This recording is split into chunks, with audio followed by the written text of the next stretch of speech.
Go ahead.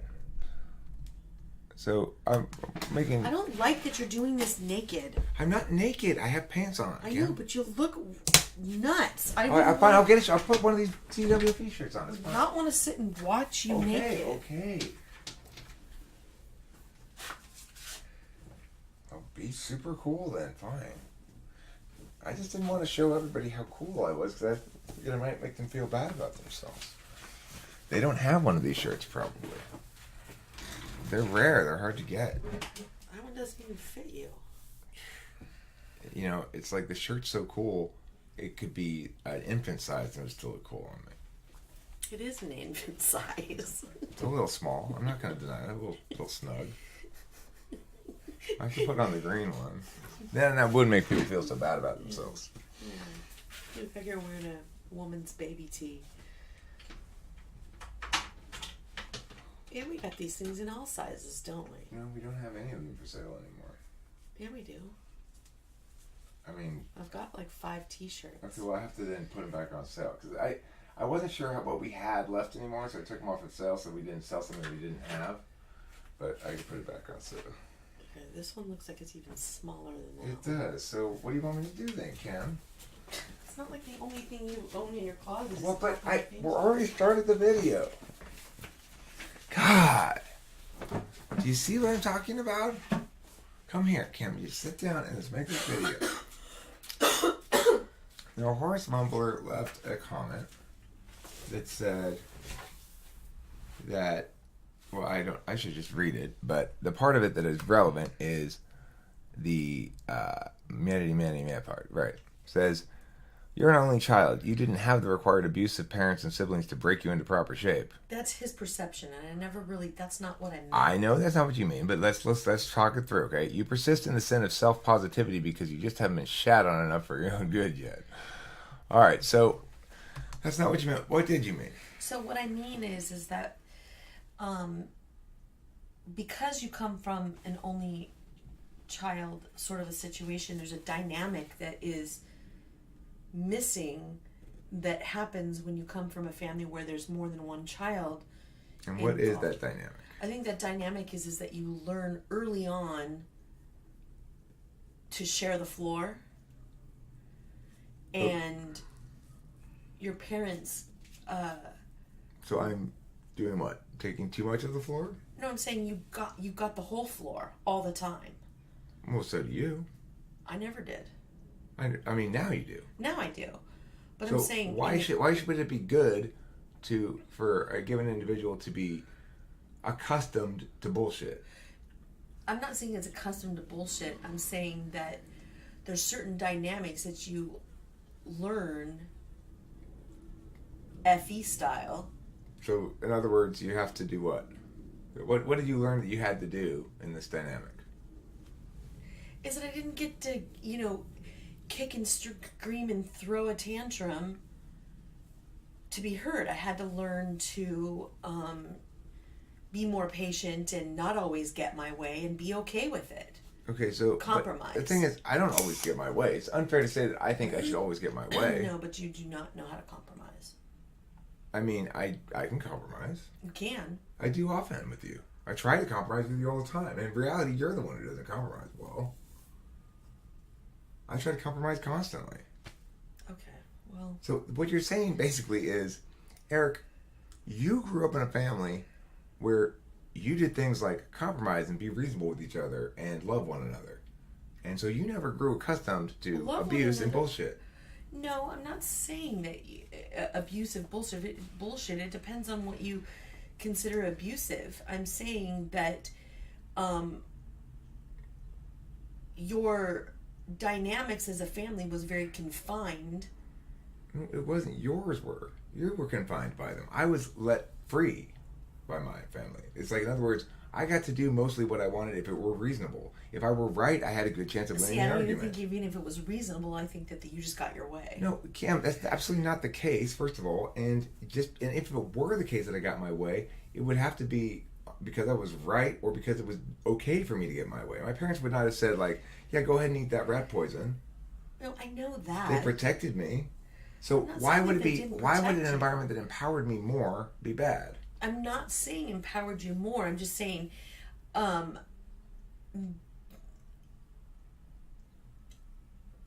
it doesn't necessarily mean that you lived the charmed or perfect life. That's according to you. Right, but you're trying to tell me that if I had learned to endure more, if I'd been forced to No, I'm endure just more. saying it's not endure more. It's learn to be more graceful about not getting your way. I mean, I am grateful about not getting my way if it's a reasonable compromise or that we've discussed Even it or if something. it's not a reasonable compromise. Okay, well, see, then it's not doesn't deserve for me to be patient with it. I should, in fact, be outraged if it's not reasonable. Okay, well, that's what I'm saying. Those were the behaviors that I was not allowed. I know, and that's unfortunate for you. That's a bad thing for you. You're trying to make it as though I needed to endure your bullshit so we could be No, so we both I'm be not the same. saying that. I wouldn't wish that on anybody. What I'm saying is that you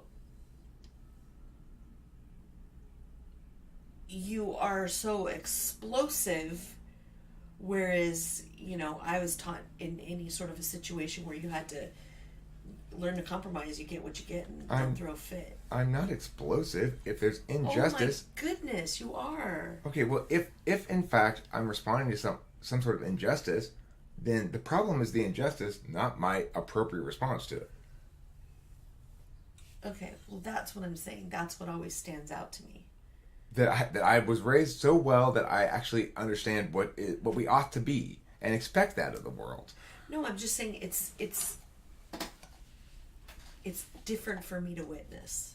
Yes, I know, but what I'm saying is it's not a problem with me and my only childhood. It's a problem with you and your bad childhood. Okay, the problem is not that my childhood wasn't bad enough. It's that yours wasn't good enough. Saying that yours wasn't bad enough. Like, that's exactly what you're saying. No, I'm just saying that there's certain. You didn't learn to have. You just have to take what you can get. You're right. I didn't learn that. Thank God. I didn't learn that, and you don't have to. And fuck people who say you do. And those people who taught you that lesson, well, they get my foot up their ass. That's why they don't come around anymore. Right. That's not a lesson one ought to teach anybody. One ought to teach people you get what you deserve, what you've earned, or what's fair, or what's just. Not what I deem is appropriate for you because I'm the authority. I'm the parent, and I'm just going to dictate to you what it is. I'm not necessarily saying that I think that that's what you should have endured.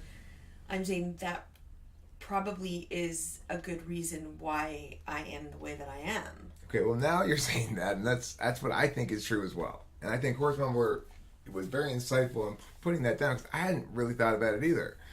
I hadn't thought about it at all. In fact, when you're saying that you're the only child shit and you didn't learn to meow, what you're really saying is you weren't subject to the kind of abuse I was subject to, and you were subject to a lot of abuse. And in fact, you came out surprisingly undamaged given how much abuse you were subject to. But yet you make everyone feel like everyone have this perception of me like I'm totally damaged. No, we're working through our shit right now. We're working through it online publicly. And you can see that people react to it. I know, right? I love that. Well, okay, but regardless of whether we love it or dislike it, I don't always love it either. It's just that it helps. Why does it help? Because we get comments like that are insightful to me. We get comments that are in defense of you that are insightful for... I didn't realize so much of our life was on here until people started saying your whole life is on here and you're like so transparent and blah, blah, blah, blah. It's a good thing. Because we're not doing anything wrong. Don't you think I should have had a choice? You knew what you were getting into when you. In fact, you not that long ago told me, you were surprised I didn't have the camera in your face more. I know, but you sure have the camera in my face when we're fighting. Well, because that's when we need it most. Because look, if I'm there, as you can tell from that comment we responded to yesterday from Sanda, if I'm the problem, I'll hear that too for sure. I know. And so it's like doing shit out in public in open, transparent means we both of us don't get away with our respective bullshits. I know, but it means like, Kenny can look up Talking with Famous People and see my new relationship woes. That's fine. So can... Let them. Michelle Cooter. Let them. Do you think that helps them in some fashion? No, but it just, it's kind of exploitive. I'm not asking them to look it up. Well, if he loved me, he will. Are you worried about whether Kenny watches you? I am now. What if he does? So what? It's just kind of embarrassing. Well, how? Why? Because we're doing it right, Kim. Okay.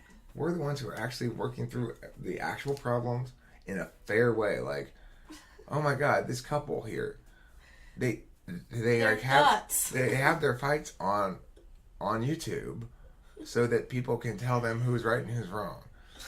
You should try it too.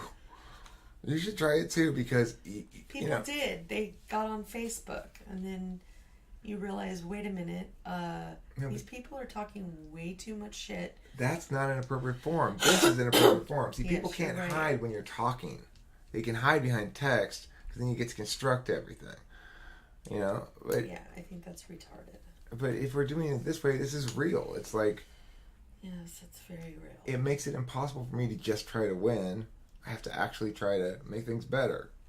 And it makes it impossible for you to just try to be a bitch. You have to actually try to make things better.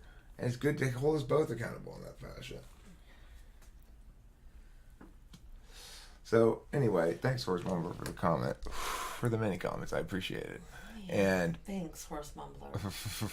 And thanks, Sanda, also for keeping me in check, so that everything's fair.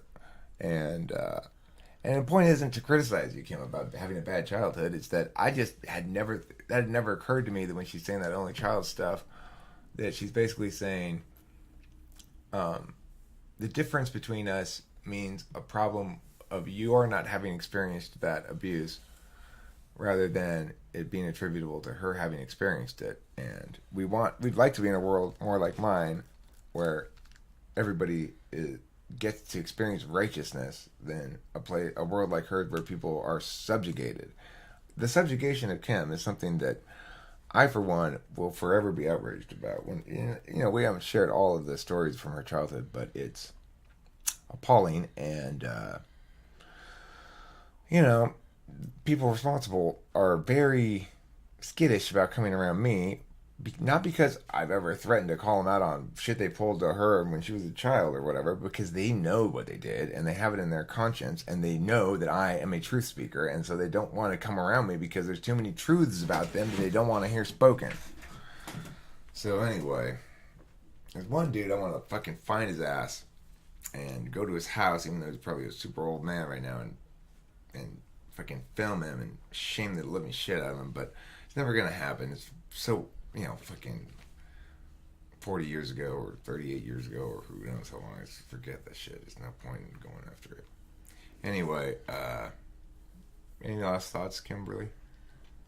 I was not sexually abused. Right, that's not what we're talking about. She was physically abused. Like, she had a stepfather who liked to, who enjoyed torturing Kim in some fashion. Like, either just generally treating her like shit. Kim was always doing shit wrong.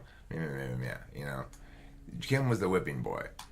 And I'm not saying they beat the shit out of her. I'm saying there was a regular pattern of diminishment directed towards her via various mechanisms. And obviously that was bullshit. And that stepfather, who named his own biological daughter Gaylena. What? Isn't that her name? No. What's her name? Gaynell. Gaynell. Sorry, I got it wrong. Gaynell. Gaynell? What the fuck kind of name is that? And talk about wicked stepsister. Anyway. Yeah, she was the princess bitch. Ain't no more of that happening. No how, nowhere, no place. What I really am hopeful, though, of as far as your family goes, is I want Kirsten on our team. It's not Kirsten. It's Kristen. I want Kristen on our team. Good luck with that. Well, she needs to open her eyes a little bit. She has opened her eyes. That's why she's in Bishop. Okay, well, if her eyes were open, she wouldn't be drunk every night. I don't know if she's drunk every night. Okay, fair enough. We don't know that. But I will tell you that if her eyes were open, she'd be willing to improve her life by talking to me and listening to me, rather than simply running away from me in terror. She doesn't have to cling so hard to her fucking, her sheen of legitimacy. That's what she does. That's her whole life. Sheen of legitimacy is not enough to provide a satisfactory life for anybody. She needs actual honesty and vulnerability and openness. She needs to talk to me about it, because it's like, this is the perfect opening for her. This is her chance to stop being that way. She's not inherently evil like some of the other people. So she is redeemable. So let's see if we can fucking redeem her ass. Know what I'm saying? Can we go see my chickens? Yeah, all right. Why are they all your chickens now? I have one of them. The most beautiful chicken is my chicken. She is the most beautiful, and would you say that also that she loves me the most? No. You think Molten Lava doesn't love me the most? No, I think you don't give her enough attention. She could love you the most. I think Molten Lava loves Buffy the most. Yeah. All right, then. Let's go look at the chickens. Okay.